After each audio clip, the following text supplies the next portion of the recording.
All right, everything is flattening out across Canada and relaxing as there's enormous amounts of magnetism and northern lights, of course, coming off of that. Like, look at this huge bulge of round magnetic spun disk in here eating into this shape. And these little round red lakes, their little sundial, pretty mysterious.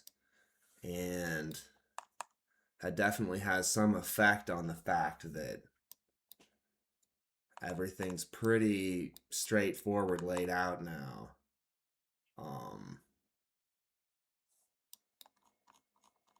with my highly practical concept of trains assisting um, barges so that they can go up water ladders, like I described, with a bunch of shipping containers or whatever. This allows for different concepts, like you can come here to the Hudson Bay and come in this way, and Ship Sands Island, Moose River. You can either have a direct rail line that's arrow straight all the way. That's very possible. Or you can have one that wanders with a canal added in. That could be, you know, allow for much, much more. Even if it adds 100 miles, another quarter of a distance to the journey, it becomes 400 instead of 300 miles if you follow the canal that would be built. It just, the amount of goods that can be shipped when floating on water is just too good an opportunity. So through here, um, I laid out how it would wend. And you can put one up along through here. Now, this has never been discussed by anyone, as if there's a brain dead zombie impetus to avoid logic of logical shipping ideas. Because, like, you would have these shipping lanes along here logically a long time ago, and by the mid 1900s or 1800s, even. Now, part of the reason there isn't up north like this is because everybody was busy freezing the world to death, so that kind of made it difficult.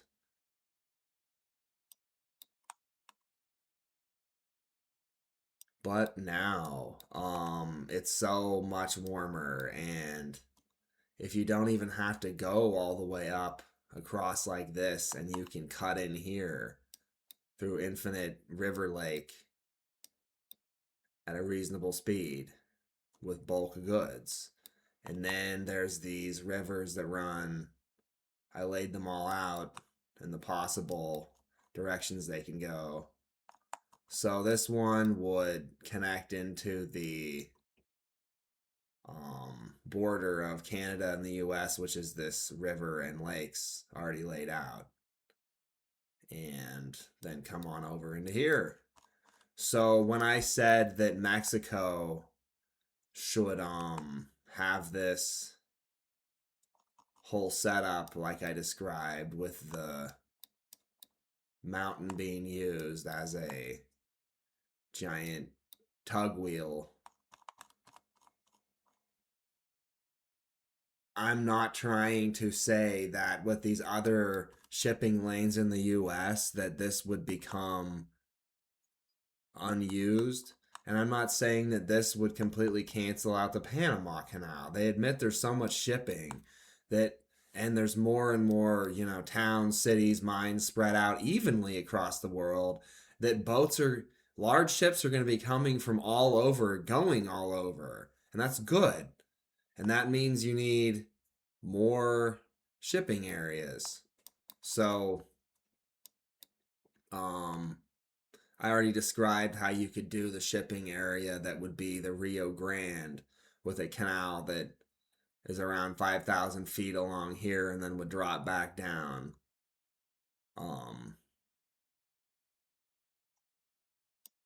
but you see, what's interesting about that is if you dropped it into the Gulf of California, Baja, then you'd have to go all the way down and out this way with the ships, of course. Um, but if you go out this way and drop it down through this zone below sea level, then you'd be trying to build a you'd be trying to build a freshwater source separate from the Colorado River, an alternative canal water source for shipping. Now, everyone would want to immediately use it all up as soon as it arrived to put in more houses back to back so everybody can yell at each other and hate their neighbors. Like, no? So, I don't know. Simply for the reason that LA's too big assholes to actually let a canal come through here. And also, you have to face the facts that you get up in here, it's still 2,000 feet before it drops back down. I mean, it's 2,400 feet here. And there's no like low point other than that. So you would be basically bringing a canal in and be out here trying to keep it at 2,000 feet somehow. Or but it's all gets low right into the whole zone up in here, and then it has to climb into the LA Valley. So what I'm saying is you would end up with a port at the Salton Sea and then a like train line running things from there to the coast. Um and it's so crowded in these valleys, you'd probably end up putting it across the mountains like this road or something and down to the coast somehow. It's just wow, a lot of people. So I finished these layouts here. Now, the reason why they talk about Metropolis and Superman and how it's east of New York and down, but not all the way, into Oklahoma. Um, Here's Metropolis City. It's right where a bunch of shipping would happen here in the future. And that's why it's Metropolis. Obviously, there's a river connection point here that it's near. And that's what makes it grow in the future. America. Okay. Um, let's take a look up here. So I noticed before that you can come through here at multiple points and have a shipping canal easily carved. And then I noticed that this had separated out now. All the way to here, it's 300 feet.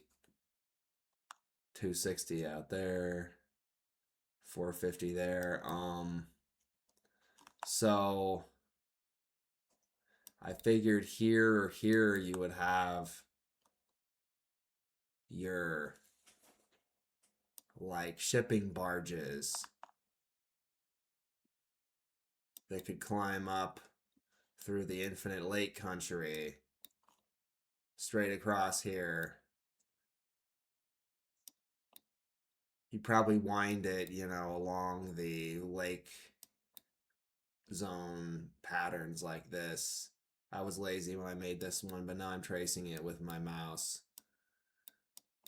Whatever. Okay, so you get over to here and it allows you to avoid all of this northern zone even further, right?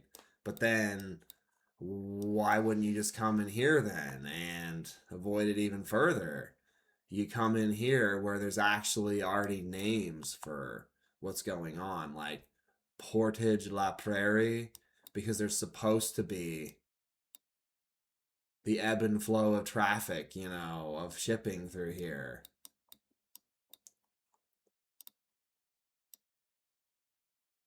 Gypsumville. So there's just so many rivers at similar heights, just all over these northern plain states. And you've got this giant twist forming with this swamp zone, Turtle Mountain Provincial Park. Everything on the whole planet was twisted, like with eddies, like in a river, so that as it spun the whole planet, um, storms and the energy of them and the magnetic discharge of the earth became uneven and spiking and twisting tight and locking and making water and oil more inaccessible due to everybody poisoning the environment, slowing the earth's rotation with farming nitrates that destroy the weather. Yelp, yelp. Elbow. It does kind of look like an elbow. Okay,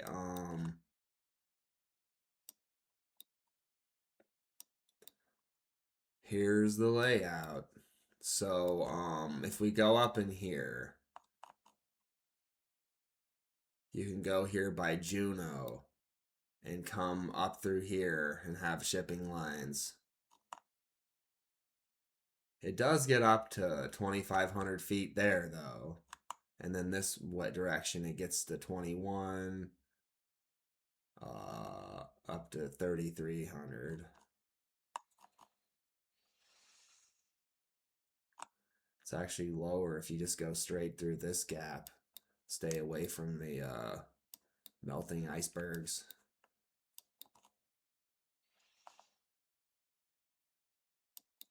So that's not even the right route. I swear it wasn't like this last night. I just did this. Now it's lower through here. I mean, it gets to 3,000 briefly, but it's overall better experience.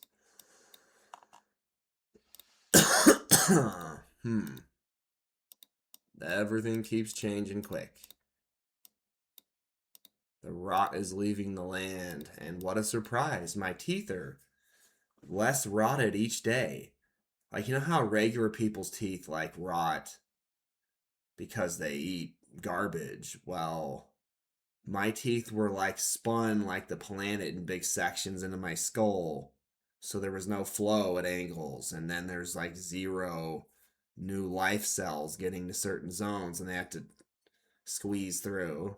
So all that's relaxing. Okay, I'll get the phone.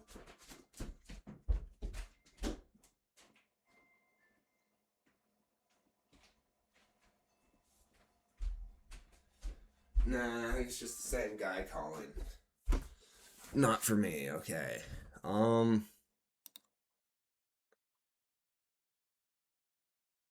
Uh, Pike Canal.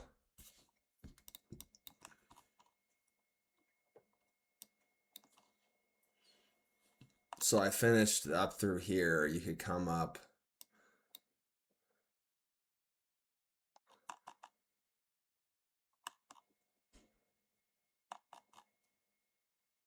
at 3,000 feet and cut along through these river valleys all the way through and have your canal that If it gets real cold, then you have skids like it's a sleigh for your boat.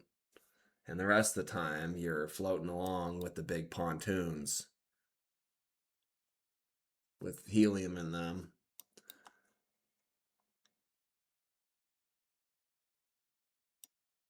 Um, what I was going to point out was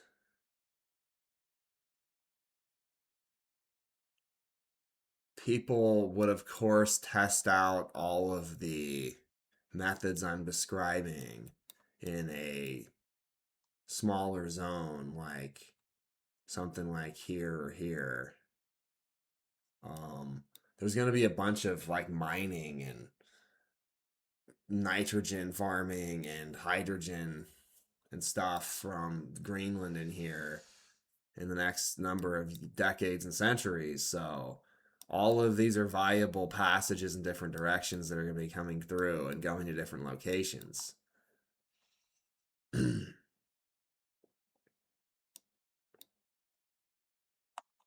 But what's really cool is being able to come up through here by train or barge train and come all the way over to Anchorage, Alaska from behind here. That would be a really cool trip by especially by 800-mile-an-hour super trains.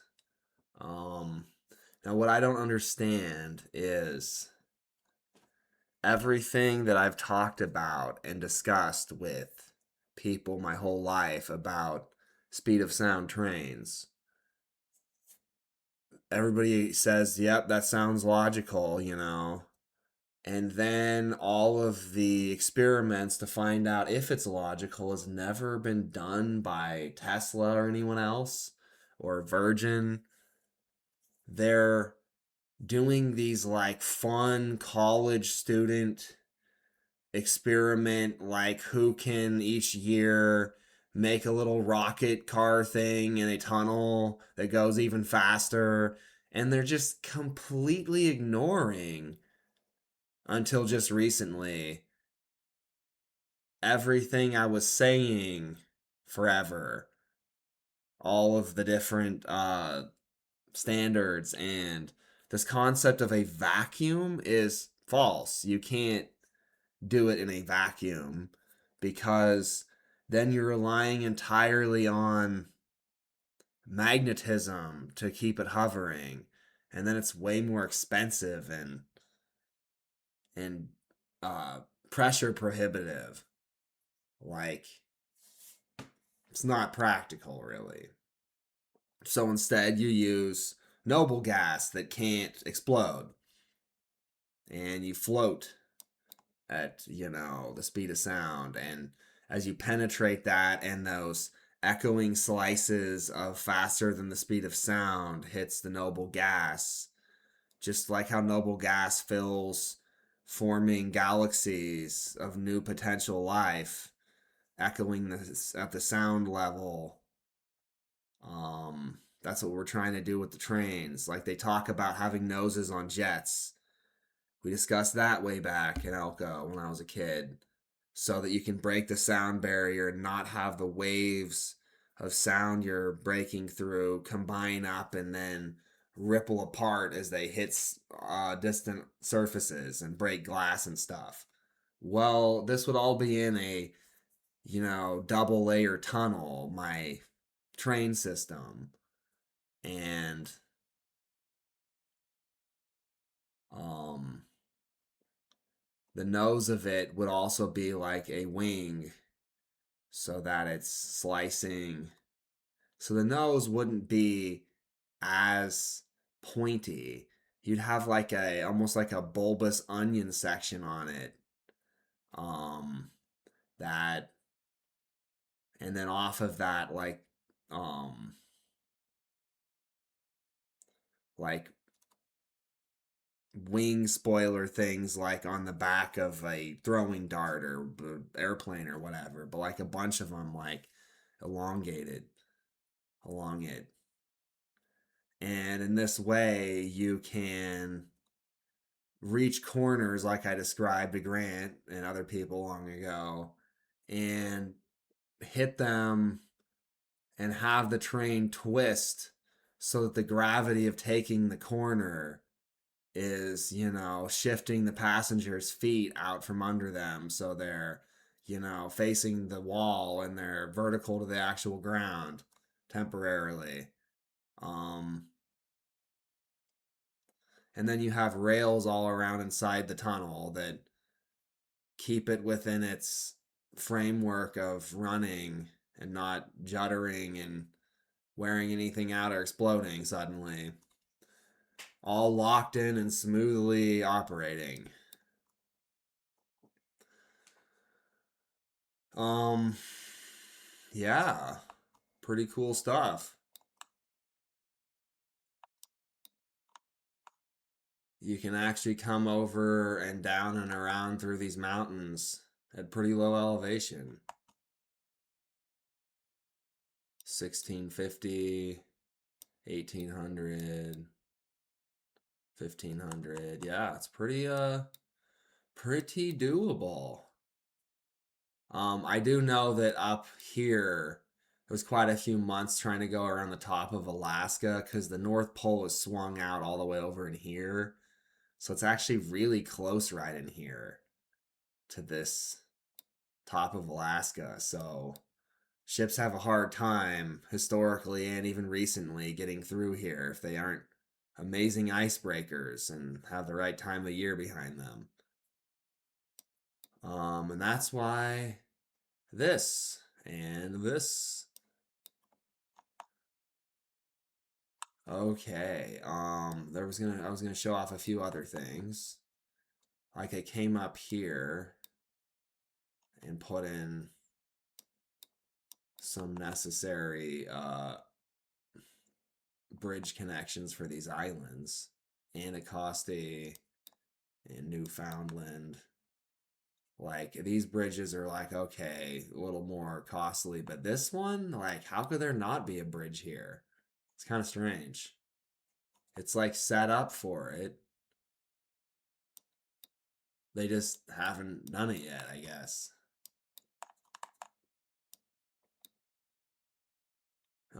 Yeah. Pretty exciting. Mistaken Cove. Okay.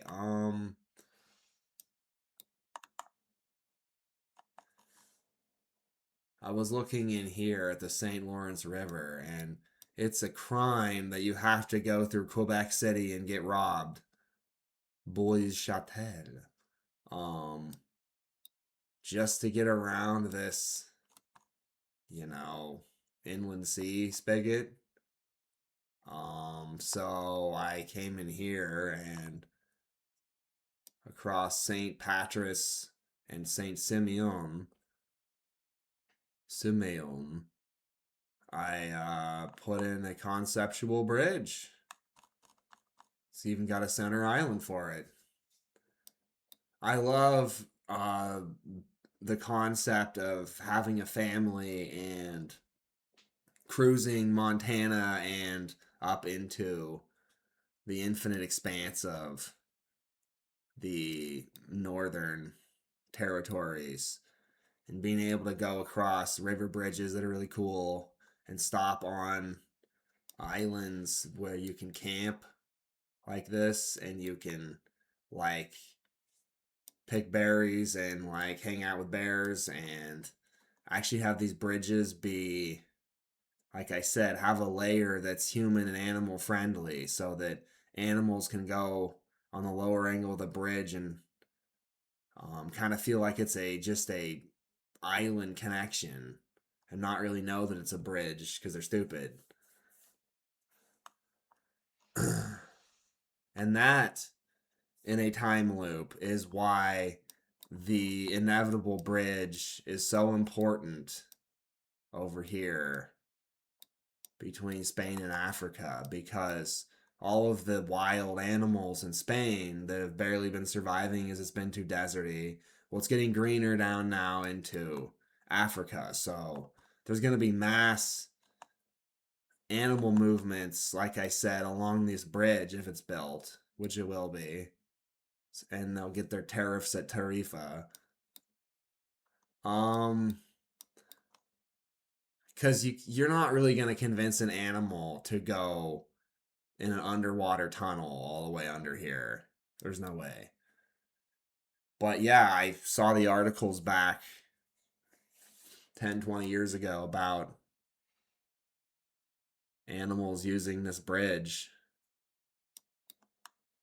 You got to make it wide enough and with enough like greenery and like faux like creek running along at the same height canal all the way across that animals can kind of wander along and feel like it's authentic, you know?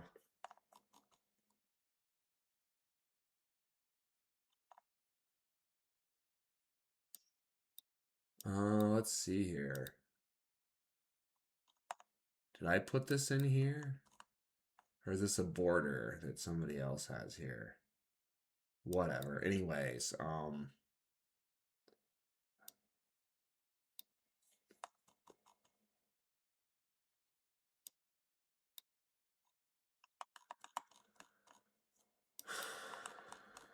I noticed here in the islands off of Florida. Oh no, it was way down here. These ones, Trinidad and Tobago. Tobago. These need roads and bridges. So I put in where the road would go, where it stops, past these little villages, and up along around the mountain.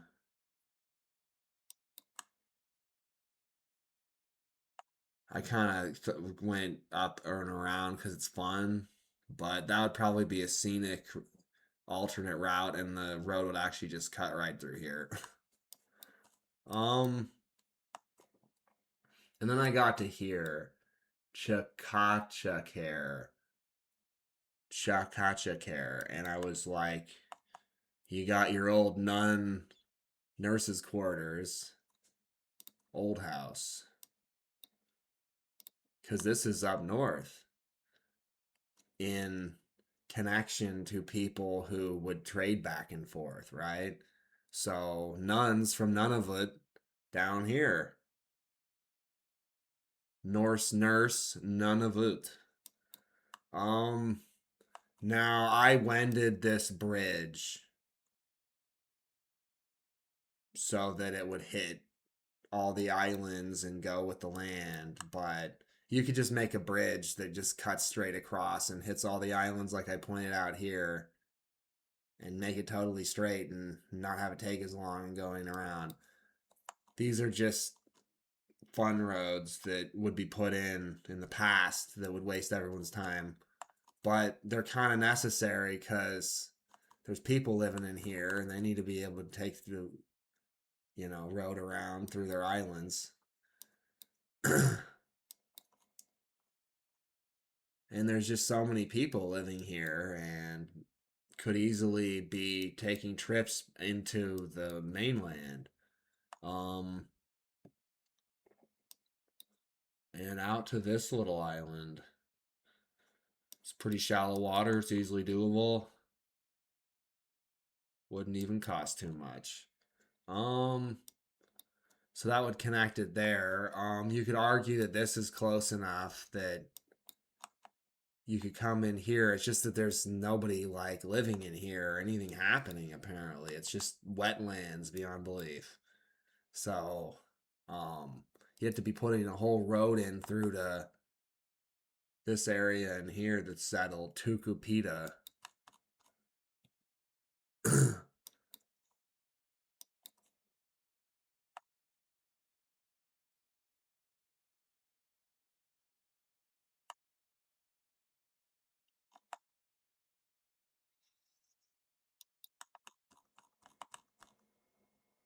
I don't know why there's those red things that appear. I didn't put those in there. What else? Was there something I'm missing? Like you got little bridges to Saint Pierre. and Miquelon. Yeah.